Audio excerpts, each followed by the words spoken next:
Welcome to the Irish Snug Podcast. Welcome to this episode of the Irish Snug. Before we get into the show, I'd just like to ask everyone to please subscribe to the podcast. If listening in, please hit the follow button on whatever platform you're using.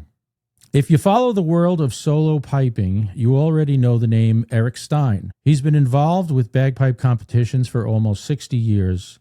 He has competed in bands from grade 5 to grade 1 and currently plays in Atlanta's grade 3 band. His contribution to the world of bagpiping is nothing short of extraordinary. Through events like the Metro Cup and the Sun Belt Invitational, Eric has helped create stages where the best pipers in the world can compete, connect, and push the art form forward. He's brought innovation to competition formats, elevated prize standards, and built experiences that make piping more exciting for players and audiences alike.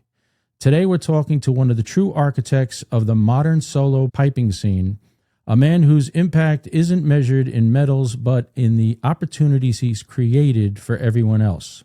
Eric, welcome to the Irish Snug. Thank you, Tim. Appreciate the kind words. So, Eric, it's great to have you on the show. Why don't we start off with a little bit of your background, your Irish background, upbringing, and what led you into the bagpipes? Sure. When I was about 11 or 12, a piper came around to school, and I went to school in Deer Park on Long Island. And it was a piper from the Jim Wilcox. He was with the Glen Eagle Pipe Band, and he came in with his wife. She had been a substitute teacher in the school. She was a Scottish dancer. His kids, two girls, they danced. One played the pipes, and I think one played snare or tenor drum. I thought it was pretty cool. And then maybe a couple of months later, I saw the Glen Eagle Pipe Band play at the Phelps Lane Pool in North Babylon. And I was bugging my parents. I said, I'd really be interested in doing that.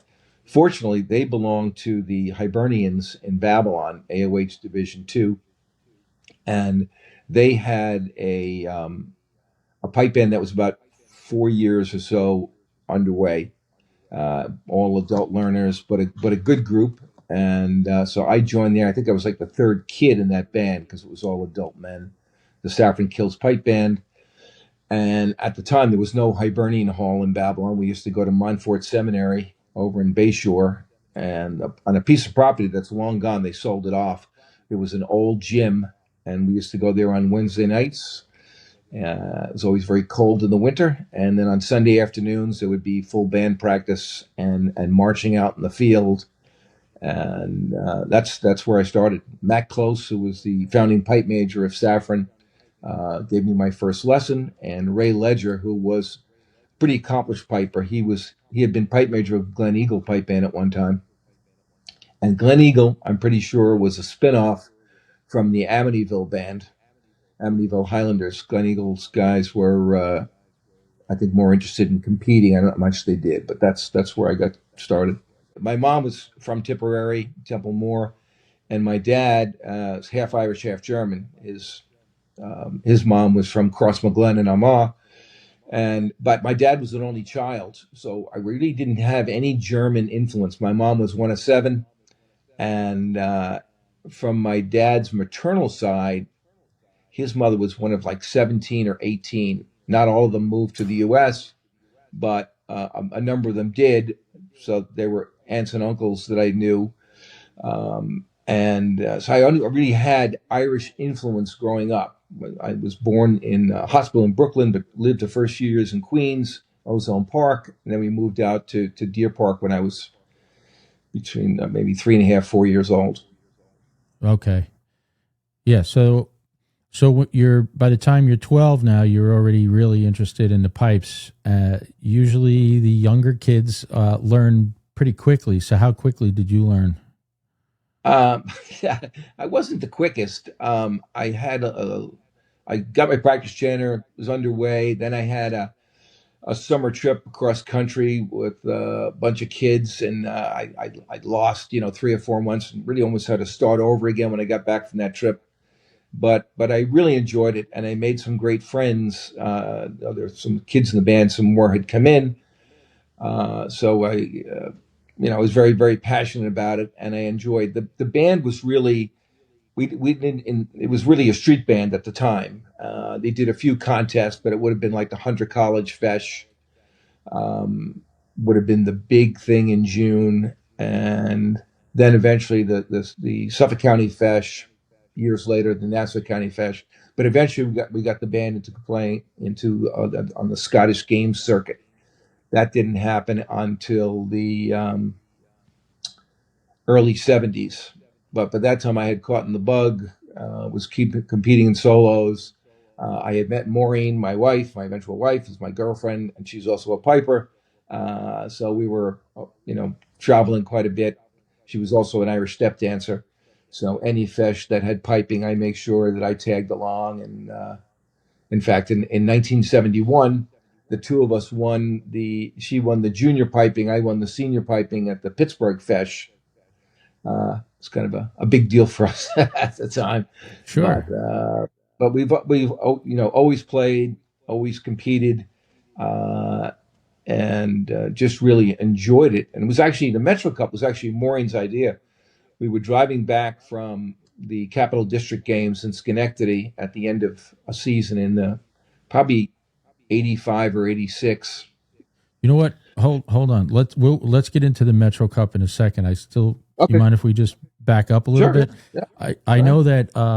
So you're younger in Saffron, and back then it was called Saffron Kilts, right? That's correct. Saffron now Kilts, it's Saffron Irish United.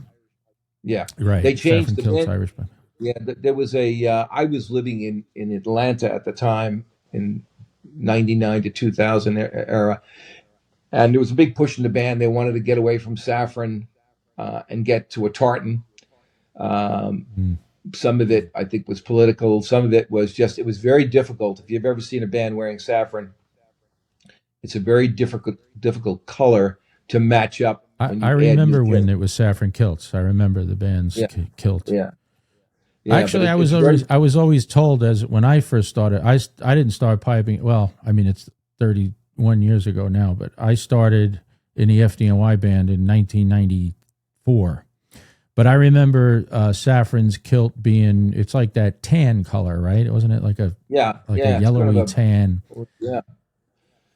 Right? I don't know how to explain it. But I remember somebody telling me that the solid kilt was the Irish kilt, and a plaid kilt was more of a Scottish kilt. That's what I was told when I first got into that whole racket. Yeah, I think it's true. And the reason why they picked saffron is because saffron was the color that the Irish Army pipe band wore. Even to this day, that the Guards, I think, wear saffron, and the Irish regiments within the British Army, Inniskillen Dragoons and whatnot, all wear saffron. So it is traditional color. But yeah, and when I was a kid, almost all the bands, the county bands, County Cork, County Kerry, Tyrone, they all wore Armagh. They all wore saffron. So on St. Patrick's Day, it was kind of almost boring. Everybody looked very similar. Same. Then some newer bands, Innisfada wore blue.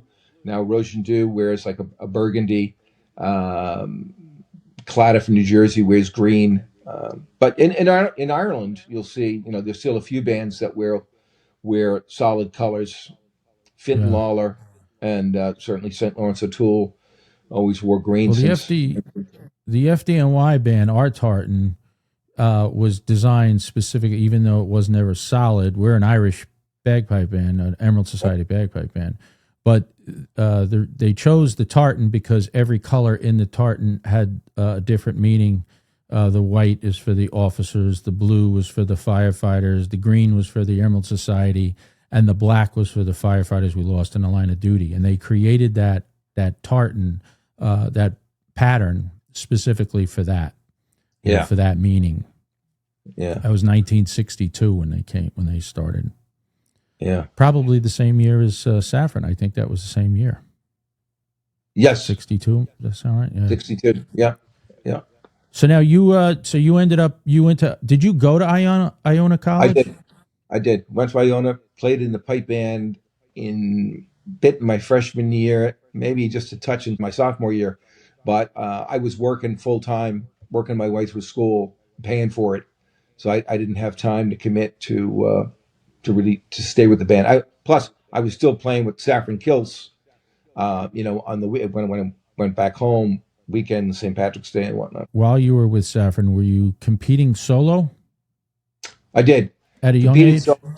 I competed solo at a young age. Uh, didn't really stay with a lot of solo tuition, and it really wasn't until I was about 30 that I went to George Bell in New Jersey and started playing P-Rook, and then eventually I moved to. It's kind of skipping ahead, but I moved to Pittsburgh, and I worked. My office was very close to Jimmy McIntosh, who was one of the world's best pipers and a great prophet of P-Rock, and that's where I really had my most success in solo playing, was playing in P-Rock events. In fact, just last summer I played in the P-Rock event for the first time in a long time, and I was thrilled. I got a third at the Smoky Mountain Games in Tennessee, but I was over the moon because it was just a good feeling, and I'd be in your 70s and still be able to take a prize. That's great. Yeah. Yeah, that's great. It's great you still pipe. I mean, I'm sitting here looking at the list of how many bagpipe bands you played with. It looks like you played with like what 9 or 10 different bands. Yeah, That's I'm quite a actually career. right now. I mean, a lot of it is just social, but right now there's kind of 5 bands. I compete with Atlanta. I'm the instructor for the Rosie O'Grady Highlanders, which are a local band here in Orlando. I'm headed over on the 10th, go back to Ireland to play with the Duwall Pipe Band on Achill Island. I'm going to do the Guns and Hoses cruise out of Fort Lauderdale with the Hugh O'Connor Memorial Pipe Band out of Arizona in September. Man, you're getting around. You're still getting around. Yeah, and still do stuff with occasionally, parades and whatnot with Saffron. Just that's where all our friends are. All my friends are people that are involved in piping, so it's fun, especially now being that I'm retired, to be able to travel at will and keep playing. Are any of these people that you're playing with down south now retired down there and playing with these bands that you once played with in Saffron? There have been some. There was Pat McBride. He's moved on to another band. He's moved on to St. Augustine, but he played with Saffron. I think he's a retired police officer. He played with Suffolk County Police. I think he played with the band. But most of Bill Howard, I don't know if you would know, but Bill Howard, he lives over on the West Coast. He played with Rosie's, but he's now also with St. Augustine. He played with the McLeods of Cornwall from upstate New York. His dad was the pipe major there. This is going back into the 70s, early 80s. Good band, but you see more folks down here. In fact, when I was out pitching for the Sun Belt to raise money, I found out there's a pipe band in the Villages in Florida. It's called the Sounds of Scotland Pipe Band. And there was actually, when I was there pitching, there was a bunch of folks older than me. I mentioned Saffron, I mentioned Matt Close, and one of them said, he said, my father taught Matt Close. And I recognized his dad was a very good piper and a Royal Marine, and he used to sit in the bar, the Hibernian Hall, and drink with my dad, talking about who won World War II. So it's a small world. I mean, the piping community, what I love about it is it's widespread, but it's really very small. It's really not. Nobody really seems to have a good handle on how many pipers there are worldwide. But it's certainly not in the millions. And it's probably in the tens of thousands, but not many. Yeah.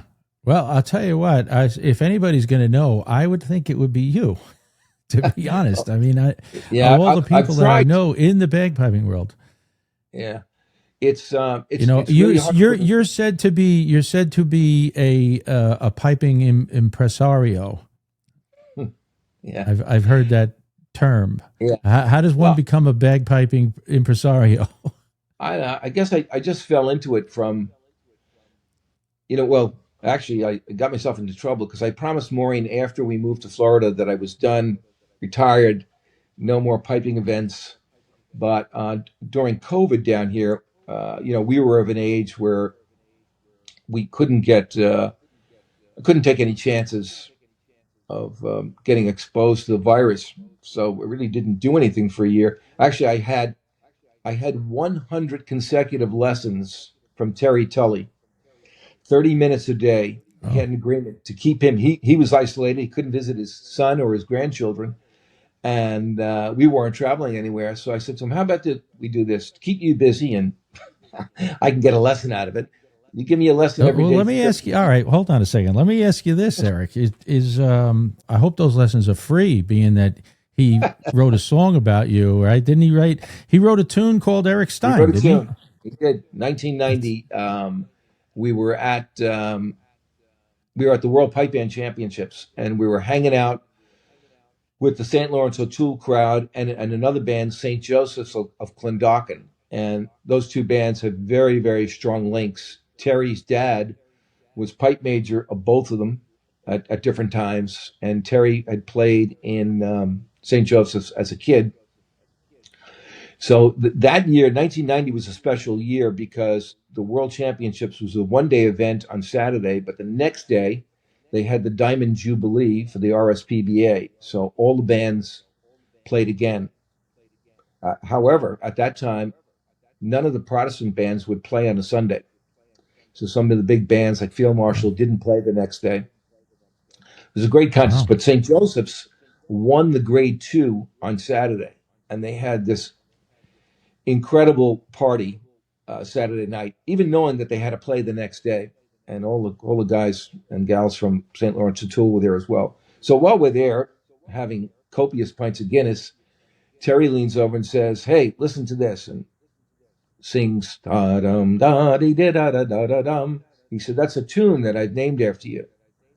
And about every 15 minutes I'd come back and I said, sing that again, because I was pretty hammered and I couldn't keep it in my head. And it wasn't written down. He was just on the fly, writing this tune. So it was, and then the next day, St. Joseph's won again. They blew the attack, but they still had a very good performance. They won again. And but it was kind of the history behind the tune. But he did not charge me for the lessons. He's a very patient man. But we did do it we actually 100 plus days and the rules were there couldn't be any banter. It was right to work. There were specific things that we work on, chanter, play pipes, but there was no small talk. We would have other conversations other times during that period, just BSing, but this was strictly business. And this is all through COVID. All through COVID, yeah. That was all through COVID. And did you feel like you got better? Well, it helped me because I didn't want to miss. I had never missed a season of competing either in solo or bands or both. So I did some online contests and took a couple of prizes.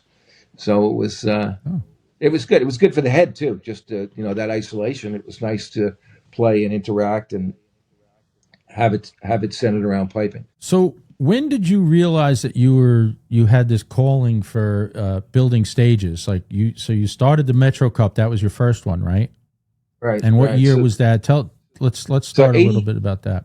Yeah. So Maureen had the idea coming back from Schenectady Games. She said, "Gee, it's kind of sad. We head now into the winter months, and there won't be any piping activity until March. When the bands start parade season and raising money, but there's no competitions. I mean, at that time, there would not have been a competition from September. There might have been the fashion, some small things in September, but there wouldn't be anything until May, third Saturday in May, for the Colonial Games down in Maryland. So it was really a huge gap. So we talked about it, and we said, it'd be nice to put on a contest where the top American players would get a chance to play against the top players in the world. Not make it easy for them. They'd have to be they'd have to be really good, but we'd put top Canadians, but we wouldn't stop there. We would get, players from Scotland. So I started working on that, and it was actually fairly easy because there were so many pipe bands in the tri-state area, and we knew them all, or I knew folks in them all from growing up piping, seeing them in the pubs after parade, whatever. So I think the smart thing I did, Maureen had the idea for the contest. I went around to all the bands and said, "Hey, would you donate $200 in advance? And in return, we'll give you 8 or 10 tickets. The number had changed, and you can do whatever you want with those tickets. You can attend, you can resell them, and it was a discounted price.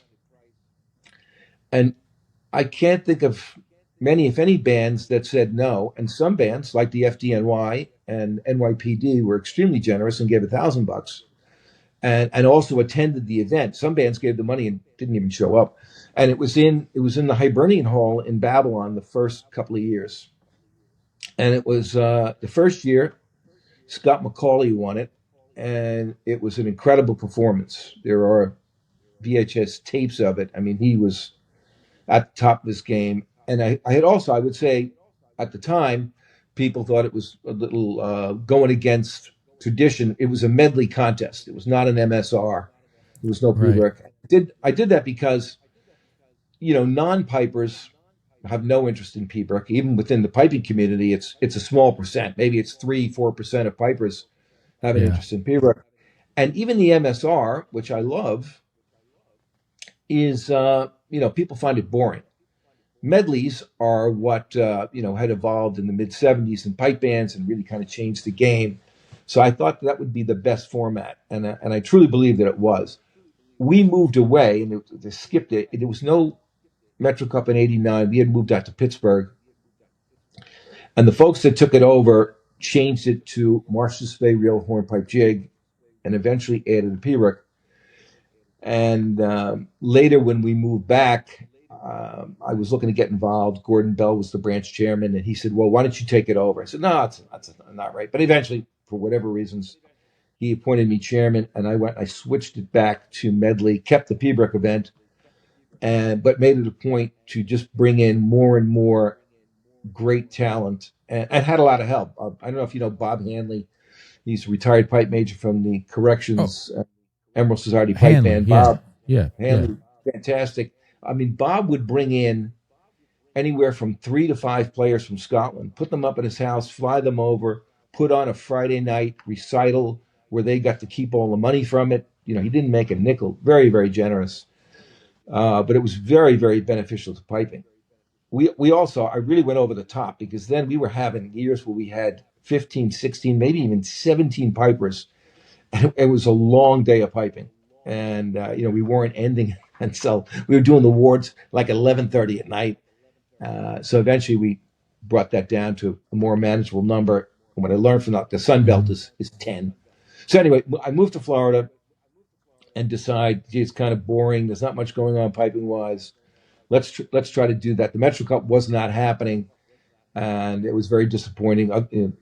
Other folks had taken it over after we moved, and so I had the idea for the Sun Belt. Now down here, I did not have great knowledge of the piping community and the bands. There's a fair number of bands, but they're not. They don't have the earning capacity that bands in New York or New Jersey have, right? Where you can go out and do 10 St. Patrick's Day parades in the month of March and make $15,000-$20,000. They just don't have that. But what I found is there are a number of individuals that are reaching that point in life where they're retired or have done well and they have a disposable income. And people wrote me checks that I could never have imagined getting in the past. It's still, even with that money, it is very, very difficult. I don't make a nickel. I set up a charity, and I put money into it myself. I'm constantly hitting up family members to put on the Sun Belt and the Ardmore Cup. It's always a struggle because the cost of flying pipers in continues to rise. Hotel costs. I mean, everything is more expensive. But and it's hard, these events do not pay for themselves. You don't get the general public. What I've always strived for was to have the Michael Flatley moment where he was involved with Riverdance, and Riverdance changed the game of Irish step dancing, right? Look at Irish step dancing today. It's incredibly popular all over the world. There are people of every race, creed, and color That's right. dancing and enjoy it. And then, his Lord of the Dance and other, just phenomenal.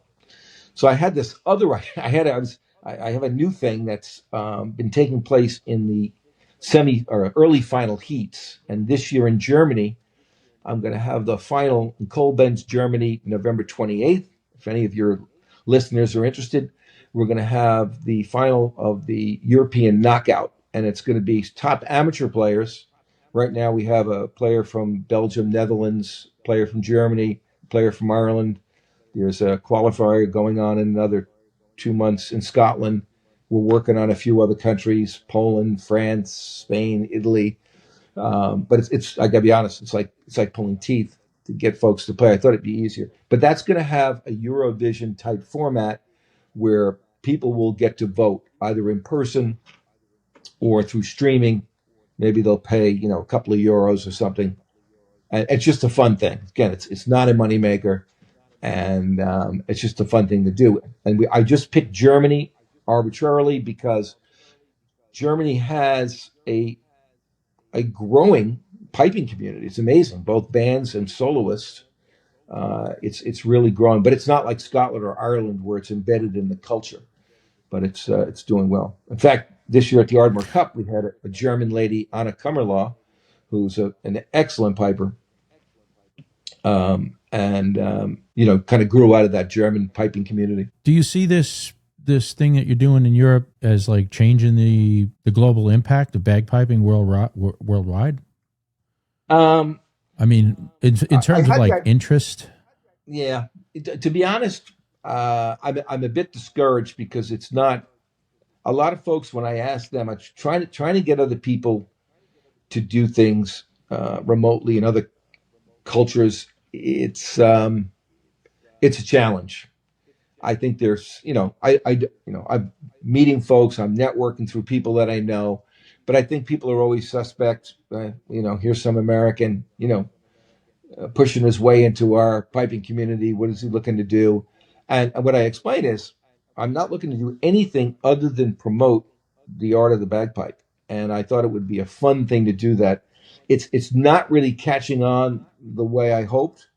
But I haven't. But is this the first year? This is just the first year you did it, right? Yeah, this will be the first final. I mean, so last year we had Ireland. We actually had tiers of playoffs. Some friends of mine in Ireland were able to put on events. One was an event Cork based, but it was online. Colette O'Connor put that on, and then Margaret Saunders ran an event that was Dublin based, and that was in person. And the winners from those two events, 4 of them, 2 from each event, came to Ardmore last year on the Friday night, competed, and the winner, Gary Stevenson, he's the pipe major of the Carrigaline pipe band in Cork. He's going to represent Ireland in the EKO. So, and the plan, if it works, I would have a final every 2 years, but it's still very much in its embryonic stage. The other thing too is, piping in the U.S. it's not growing. You look at pipe bands and it's a bunch of guys. It's like looking in the mirror with gray hair, or no hair, playing, and very few kids. Kids want instant gratification. They're on a screen all the time. Their parents want them doing 12 things. And I say all the time, if you're looking to build a student program, you don't want athletes, you don't want smart kids, you want the social misfits like me who have no other place to go but their practice chanter and their pipes, because they'll probably stay. It's different in Scotland and in Ireland. Scotland has done a fantastic job of making piping cool, and Colin Beaumont is one of the absolute top players in the world. I was having a chat with him about this. Colin is, I think, 37, has won the Clasp at Inverness 5 times at a very early age. Just incredible player. He teaches at Dollar Academy. They have 200 kids in the pipe band.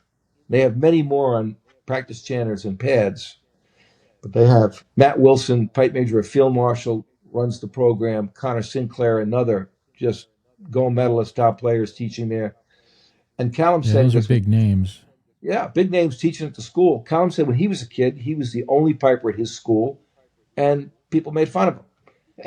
He said now, like at Dollar Academy, being a piper is a cool thing. I don't know how we make that happen in the U.S. There's a couple of pockets like St. Thomas Episcopal in Houston, and Dunedin, Florida, has done a great job with the city employs a piping instructor and a drumming instructor. What about scholarship programs? I don't know where that money would come from, but I mean, you take like St. Anthony's High School on Long Island. They have a pipe band. I don't know what kind of scholarships they have there, but I think if you become proficient at the bagpipes on a high school level, and then you want to go to a place like Iona, I think there's some scholarship money there. So maybe there's some sort of incentive on that end. Have you seen anything? Is there any talk on that end? Well, I'm sure you must know Brian Marr. So Brian Marr, excellent. Brian's a very good friend of mine. Yeah. So Brian is on the board for the Iona Pipe Band, and he told me that they have the scholarship money that was dedicated to the band. They had a surplus every year. They couldn't give enough away. There was not enough kids coming in, and now that money, I believe, has been taken into a general pool that's not just specific to the pipe band because they weren't using it. It's just the fastest growing segment of new pipers are actually police and fire ceremonial units around the country, and I think it's very obvious. And you know what though, and I can see why that's obvious, but the other problem with that is when you're in that realm, I'm talking from experience, you have a certain number of guys that will get into the competitive side, but then, as long as they're marching in their parades and playing at a particular level, then they're good and they're happy, and there's nothing wrong with that. It's, but going to that higher level that you're talking about is, that's another ball game. So I have to say, Bill Caudle, who's the current president of the USPBA, Eastern United States Pipe Band Association, he recognized this.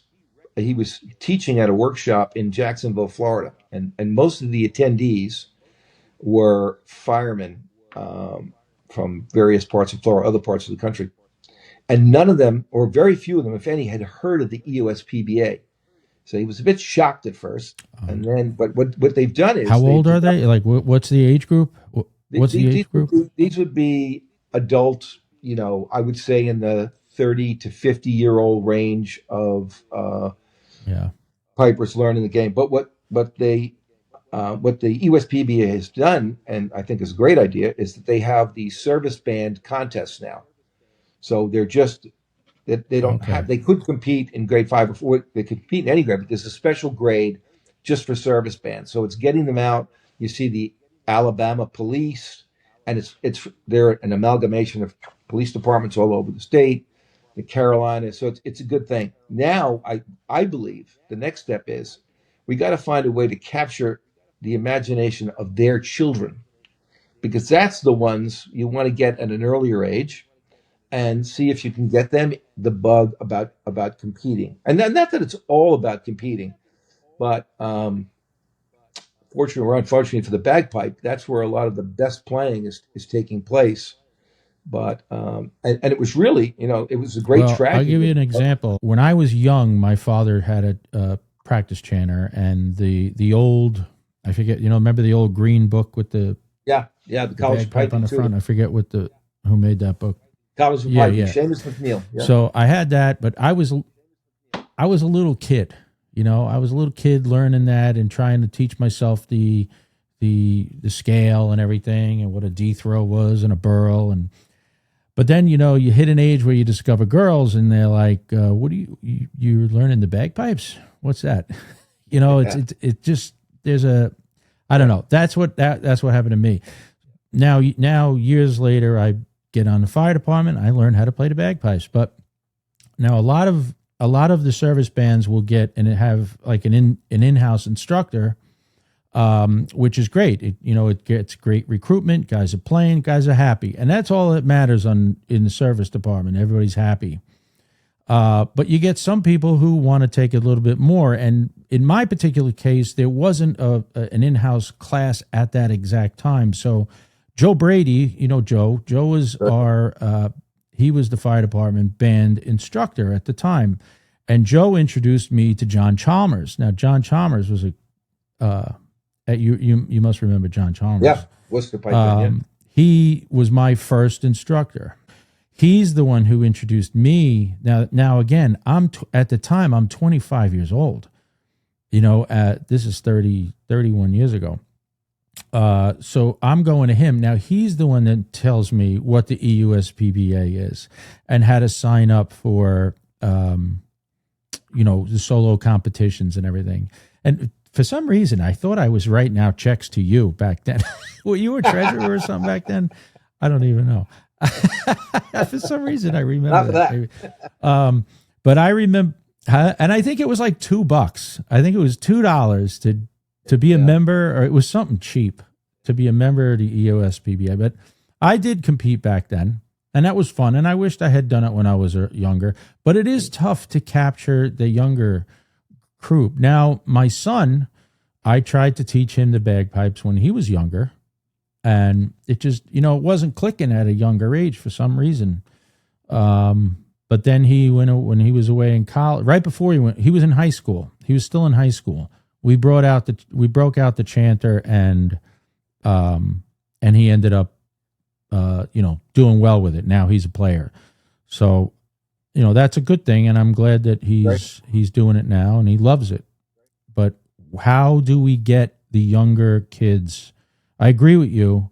We need to get the younger generation sort of involved with it and liking it a little bit earlier. Yeah.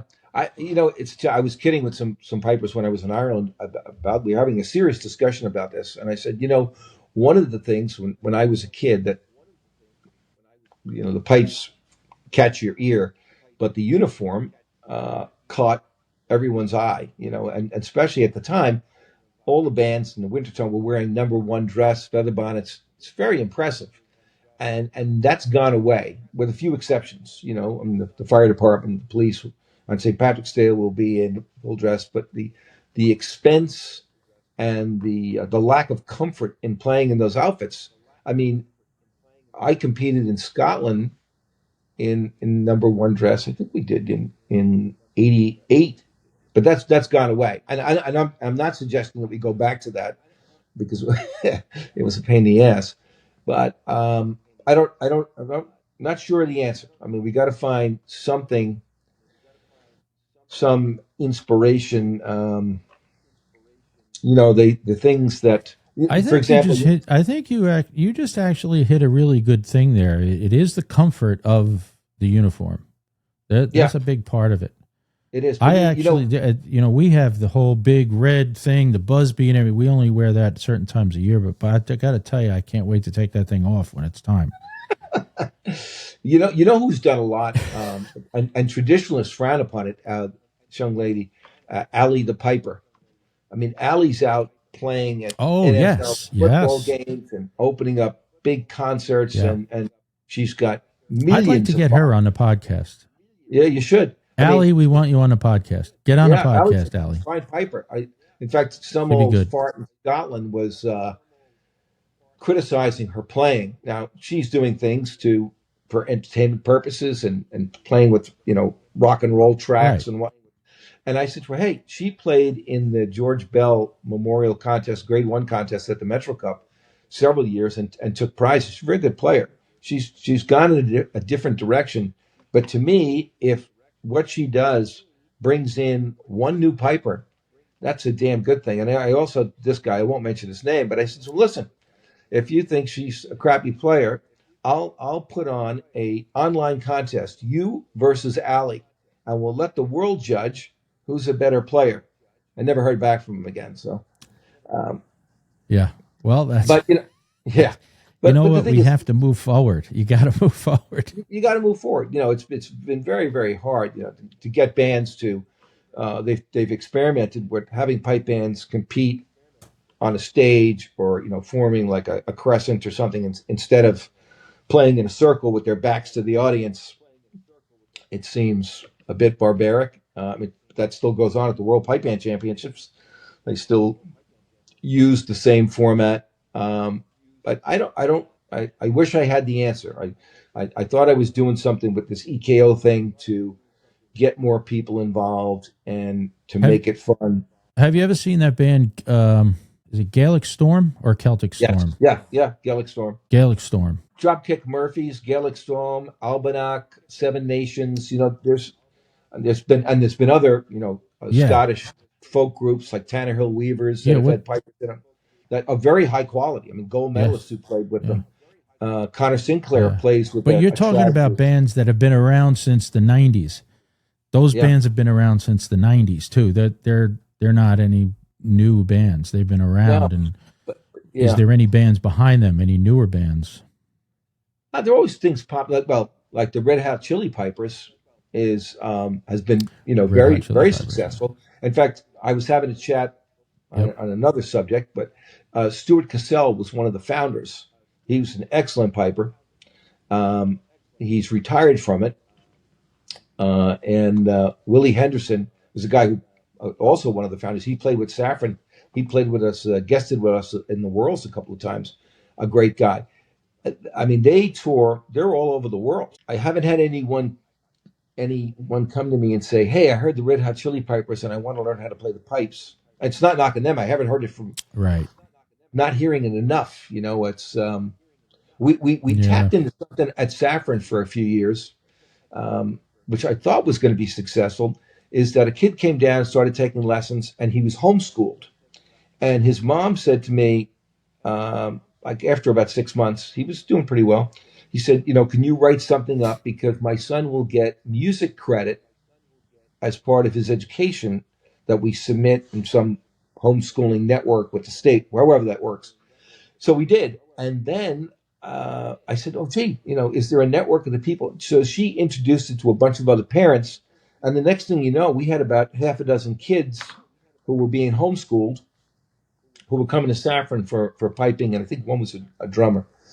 Unfortunately, none of them stuck with it. They go off to college, and you never see them again. Same thing with young women. There have been some excellent female players, but the retention rate is even lower because they go off to college, they start careers, they start families, and very few of them ever come back. But yeah, the scholarships. I mean, there are. Well, St. Andrews in Carolinas, that school went out of business, but there are piping scholarships around the country in a number of schools. It's not. I don't believe it's a big enough incentive.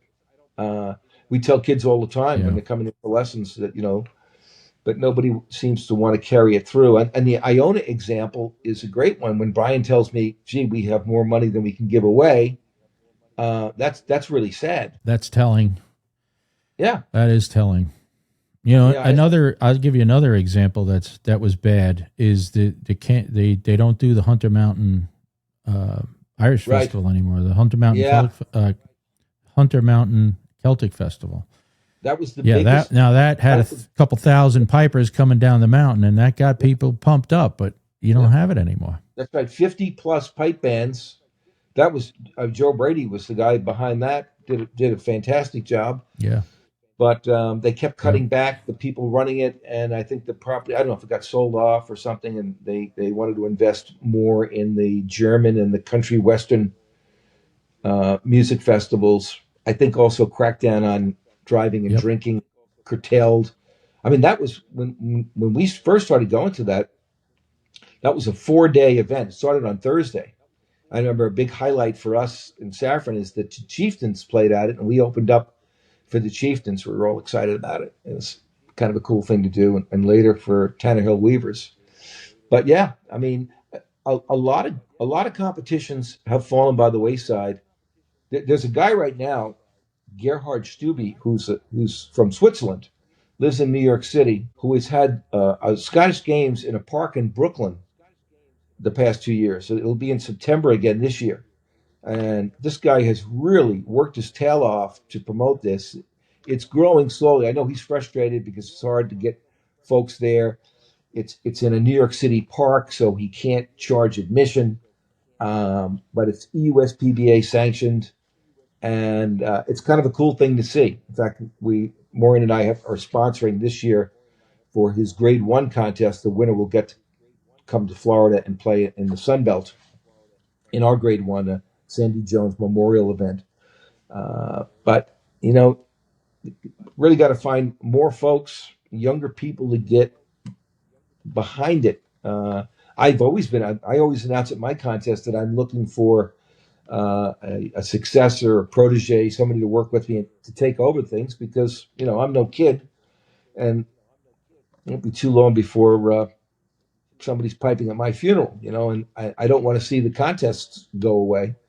And all the manpower for running the events is my wife, my kids, and my grandkids put it on. There was a little spark over in Ireland that my youngest grandkid is 12, Cannon, said he was hanging out with all the young pipers, and he said, "Hey, I'd like to start taking some lessons." So he's coming for a visit at the end of March, and I'm going to lock him in a room with a practice chanter and see if I can get him going. But it's, I don't know.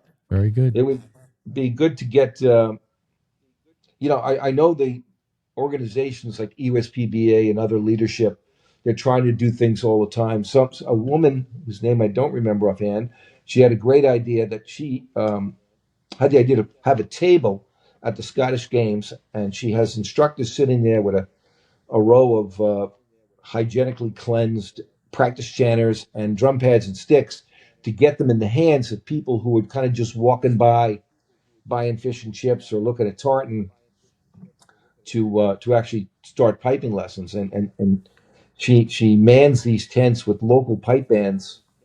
I don't know what the results, but it's a great idea.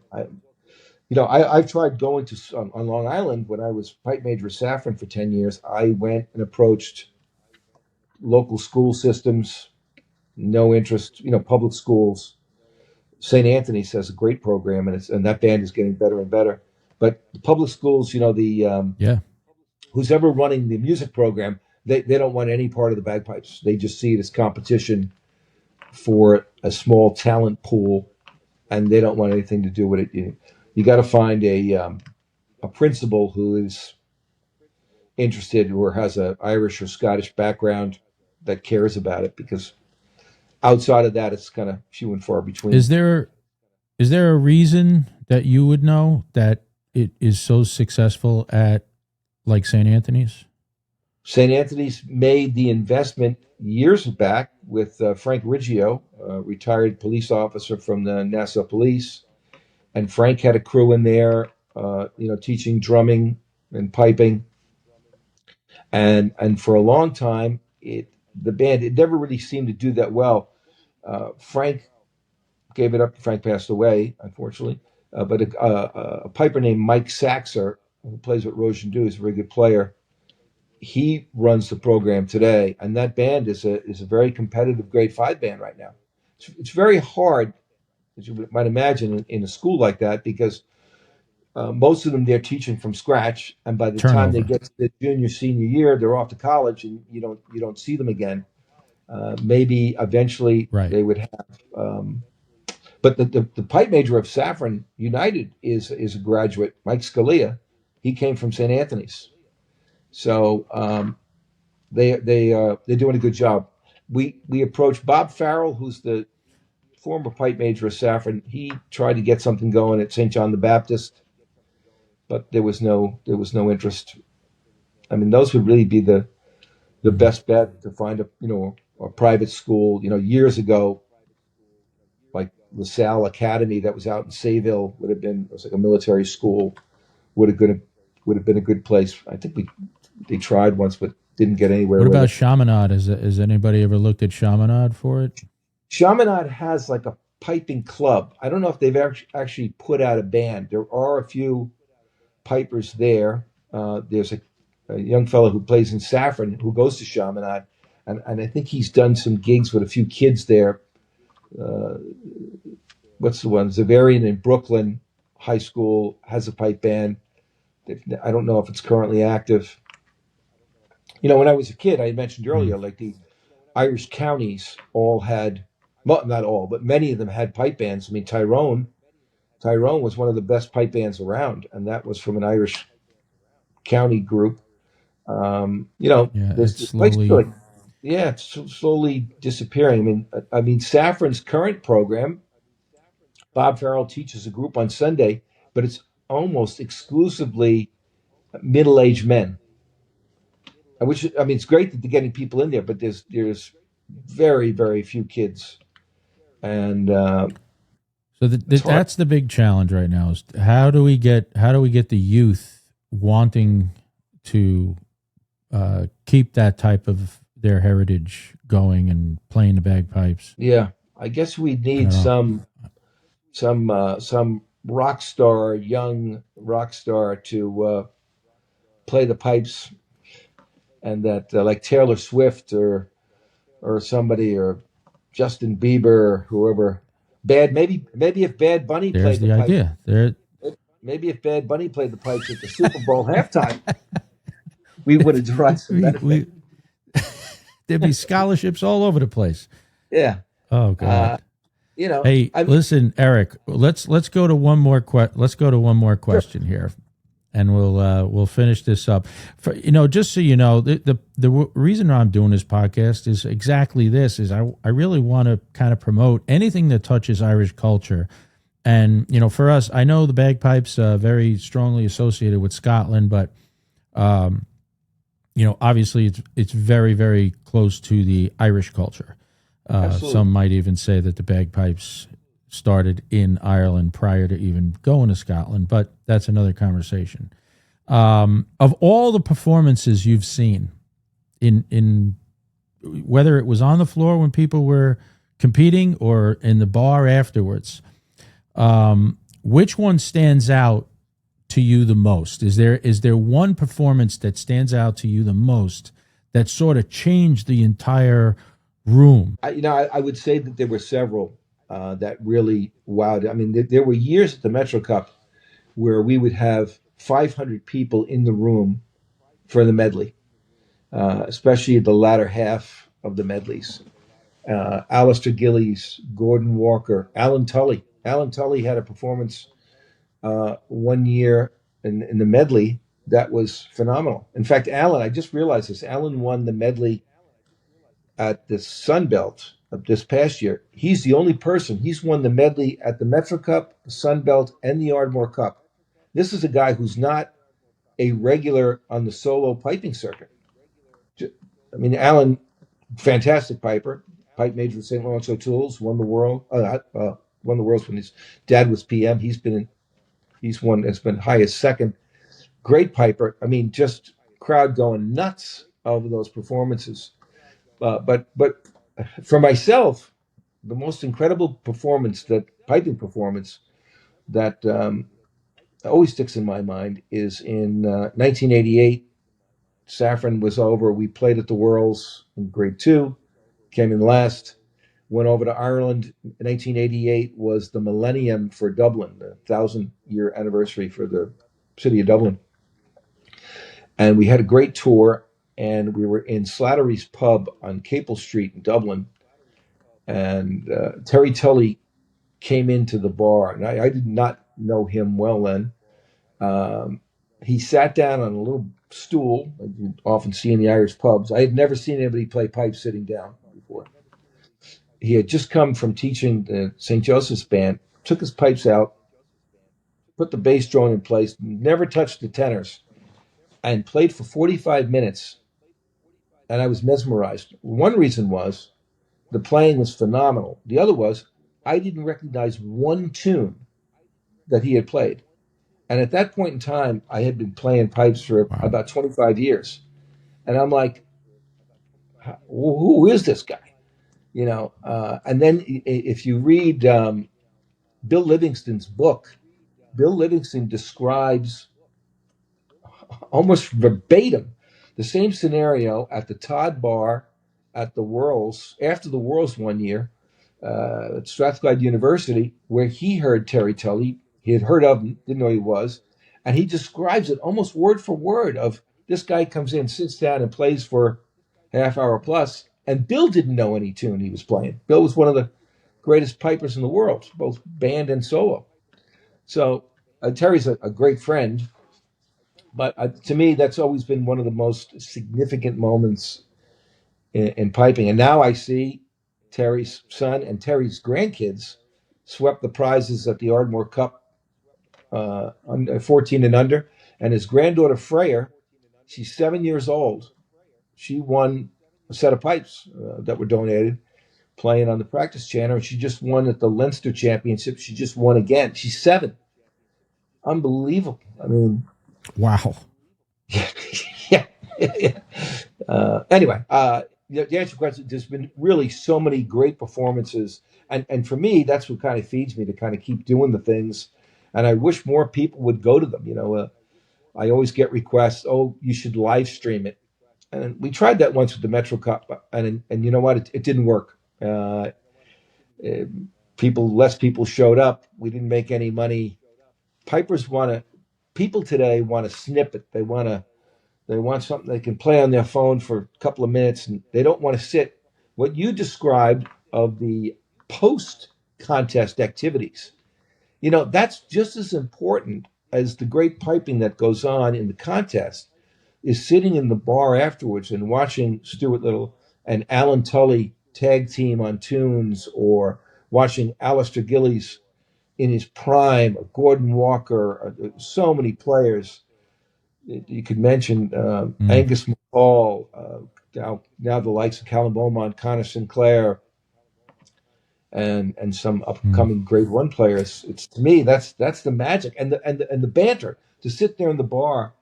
And somebody said to me once, the best part, what I loved about what you've done with the Metro Cup, because I got to sit there and have a pint of Guinness with Stuart, or meet Terry Tully, who's my idol, or hang out with this guy, or, shake hands with Gordon Walker. I mean, that's a big reason why we do it, is to try to get folks exposed to the art. But they're also great people. I mean, there's no prima donnas. Well, the bagpipe gets mistreated. It's still the brunt of too many jokes. And that's the same for the banjo and the accordion, and they're 3 great instruments. I get pissed off, and I'll never repeat them when I hear nasty, stupid things about the bagpipes. It pisses me off. But pipers it's a tough group. It's a small group. If I said I wanted to run an event for the piano or the violin, there are so many people playing around the world. If I did a GoFundMe and said, give me $1, I'd be confident that in that world I could raise $1 million with some effort. Yeah. In the piping world, to raise $25,000 to $30,000 is a huge effort, and it's one year we were fortunate. I don't know if you knew Kevin Feely. Kevin's down here in Florida now. Kevin was a student of George Bell's, like a brother to the Bell brothers. Played with the Kenmure Pipe Band as a kid. Played with Parlin and District. Very good player. Kevin is a donor to the Sun Belt, but he put me in touch with the guy who created, or the guy who sold the concept of marketing the Arnold Palmer drink, half lemonade, half iced tea, which is distributed by Arizona Iced Tea. But this guy made a lot of money, and this guy gave me $10,000 to 1 year for the Sun Belt. That's it's the biggest check I've ever gotten. He didn't do it again. He said, we're going to invest in golf because we get a better return. Trying to find money. I mean, in the world of piping, the biggest benefactor is the Grant Gordon Foundation from Grant's Whiskey. Sandy Grant Gordon passed away. I was fortunate to meet him. He was chairman of the company for about 40 years. Very wealthy man. Not a piper, but just loved piping. I mean, he's the one that is the reason why they could put on the Glenfiddich. And that group, they fund almost every event that takes place in Scotland. Piping Live, all the Silver Channel, everything. There's some funding that comes from that foundation. But unfortunately, it's the only one. We need to find somebody who's got a tie-in. I'll appeal to your listeners. Mackenzie Scott, who's the ex-wife of Jeff Bezos, who's a multi-billionaire, who's giving away billions and billions of dollars. We just need a tiny fraction. Somebody could throw some money to piping. That could be a game changer. How about this, Eric? You've created, and you're the czar in this. You've created such the competitions, the fundraising, and the sponsorship, and you've done this all before. So you do need a protege.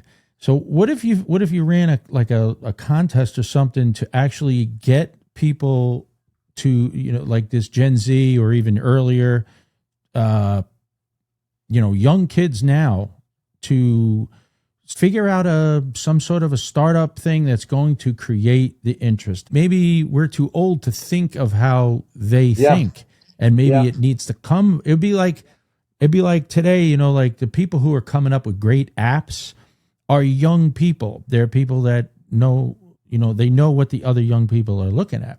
So maybe that's right. The angle is try and run a time. I ask at our events, I pose that question online that I don't have a monopoly on good ideas for piping events, and I'd be willing to do, and I've tried, and anything that has been suggested, like the live streaming, I try them, but haven't found the magic button yet, But I'm absolutely. Well, here's the magic button. Here's the magic button: is the next person that you find that can donate money. Don't donate it to an event. Donate it to like prize money for somebody who comes up with the most genius idea of getting this done. Yeah, it's got to be done by somebody young. Yeah, it has to be done by somebody in today's world. Yeah, young world. Yeah, that's my thought. Yeah. My daughter and I, we talk about this all the time. Delia is the chief steward for all our contests, and she's like, you've got to find somebody. But it's, and I don't want to sound like I'm bragging, but finding somebody who is devoted to piping, and then finding somebody who wants to take the time to do these other things is difficult. Generally, when you find, young players and they're good players and whatnot, they're so focused on playing or competing, they don't want to do anything else. You got to find somebody who cares, and believe me. Listen, I'm sitting here, I'm thinking out loud right now. But you come up, let's just say, hypothetically speaking, you come up with a donor, a good donor. Like this one guy in Sky. Come up with a good donor, and you say. You put it out to this younger generation. Maybe it's somebody who just graduated college that has a tremendous amount of college debt. And the donor will say, listen, whoever comes out and successfully creates a motivation or, some sort of program that incentivizes what we've talked about tonight, maybe that donor pays part of that person's tuition. It's got to be incentivized. Yeah. I'm just thinking out loud, but there's got to be somebody out there with better ideas than me. Yeah. The funny thing is in piping, I spent my career in IT sales, so and was always interested in putting together deals and making money, and I cared about that, so I have a little bit of talent for that. But a lot of the folks, especially some of the younger players, they're not money motivated. I know it sounds crazy, but they're just pay for their college expenses. That'll motivate them. Well, first I got to find a donor who's willing to write the check. But Tim, it's a good idea. In fact, when this goes out, if we get a response from somebody, I'll find a way to get them some prize. Well, I think we talked about a lot of good stuff. I would have liked to have got into a couple of things with the Ardmore Cup. I don't know much about that, but so I'll give you. Didn't really touch much on. Let me give you a minute of Ardmore Cup. So, because it kind of ties back to what we were just talking about. So at the Ardmore Cup, the first year that we had the Sun Belt, my brother brought a friend who's not a piper, Irish American. I walk into the bar as we were wrapping up the night. My daughter and my son my daughter Julia, my son Eric are talking to this guy, and they both say, "Hey, Dad, this guy's interested in putting on a contest in Ireland." His name is Stephen Power. And so I had a quick chat with him. He said, "What would it take to do this in Ireland?" And I said, "Well, when and where?" And he said, "Well, you got to, this is early November." He says, "You have to do it in February next year." So I only have a couple of months. "And it's got to be in Ardmore in Waterford." Now, I've been to Ireland 60 times or more. I'm like, I've never been to, or I don't know what Ardmore is, but, I'll figure it out. But I said, to do that, you got to write a check. And he's like, "Well, what's it going to cost me?" So I just, off the top of my head, I said, 15,000. And he goes, "Okay." I said, "Oh, that's euros." Now, at the time, the euro dollar difference was only about 3 cents. Now it's almost $1.20. So he wrote me a check. And 2 days later, Maureen said to me, "Hey, you better get over to Ardmore and figure out how you're going to do this." So I called Terry Tully up, flew over, picked me up at the airport. We drove to Ardmore, knocked on a few doors, met the local priest, found out we could use the village hall that could seat about 150 people, but you got to put coins in a meter to heat the building. 150-year-old building. No tuning rooms. We had to rent another building behind. We used the pub across the street, the hotel down the block. So now my son, when we go over to run these contests, my son picks up a player at the hotel, drives him down the street, puts him in the door at the back of the pub. When they finish tuning there, they go to the ladies' flower club across the street, do their final tuning, and then in the back door up on the stage.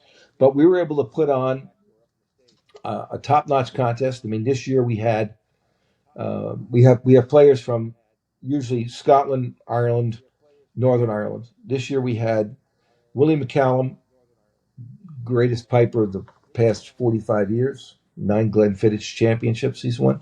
Callum Beaumont, Connor Sinclair, Finley Johnson, and Angus McCall. We had Alan Tully, James Stone, Rhys Doherty from Ireland, James Fraser from Field Marshal, Northern Ireland, great player. And then I mentioned earlier, Anna Kummerloff from Germany. We were anxious to get a woman to play in the contest, and it had a tough time just because of the date didn't fit. So Anna was able to come and play and put on a fantastic performance. But this guy funded it for not at the $15,000. It's gone down each year. And then this year he told me that's it. It's been fun, but I'm not a piper, and, find somebody else. So this year we really struggled. I wasn't going to have it. Mm-hmm. And Willie McCallum approached me and he said to me, "Hey, you know what? Don't pay us travel money. We'll find our own way there." And I said, "I appreciate that, but that's not really, you shouldn't have to do that. When we're bringing top players in the world, if this was the piano or the violin, they'd be treated like princes, right?" So 5 minutes mm-hmm. after that conversation, I get emails, and I'm not exaggerating, from Callum Beaumont, Angus McCall, Finley Johnson, and Connor Sinclair saying, "We'll all come, we'll pay our own way." And that's because Willie made a call. Here's a guy who has tremendous respect. Wow. A great player. And so I said, "You know what? I'll find a way." So I went and I hit up my family for more money. Told my grandkids it's coming out of their inheritance. and we did it again. And so I'm going to struggle. I don't know how we're going to do it in 2027. I did meet somebody from the local community there. I tried to apply for money from the council, but we don't fit the criteria because we're not. They like to do big events, outdoor events, fairs, and bagpipes didn't turn them on. It's also, in this day and age, almost impossible to get. People would think, well, go get Guinness or go get Jameson. Or I tried the lady who's an Iona grad for Heineken. They don't want to put money into something. They hear bagpipes in it.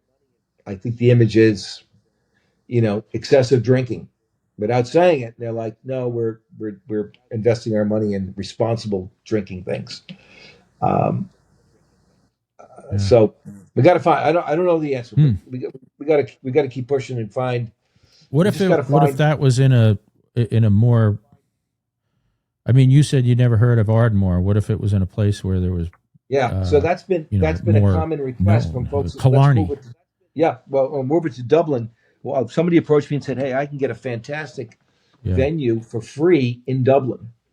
The problem is everything else cost me more money. It cost me €200 to rent that hall.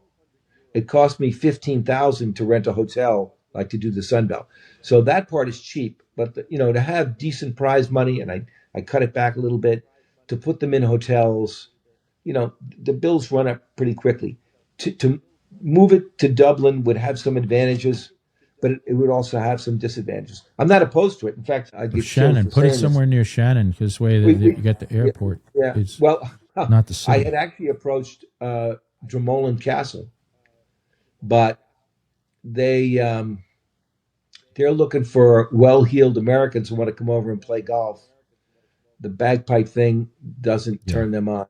And again, it gets back to, is the piping community going to come and pay €400 a night to stay in a hotel room to listen to a premier piping contest? I can tell you the answer, and I'm sadly say no, they're not. Anyway, I don't have a monopoly. I'd love somebody to prove me wrong, and I keep buying lottery tickets, hoping that one day I can hit one and put a few million aside just for piping events. So, Eric, it was great to have you on the Irish Snug podcast, and I hope some people in the bagpiping community watch it, and maybe the word gets out of what we talked about today and some of the struggles. But it's definitely something I'd love to see get a little bit more oomph behind it. We'll see what we can do. I appreciate that, Tim. I appreciate the time, the chat. And if anybody's interested, my email is ericmstein53@gmail.com, and I'd be happy to have a conversation. Great. All right. Thanks again, Eric, and I'll talk to you soon. All right, brother? Thank you, Tim. We'll have a pint together. All right.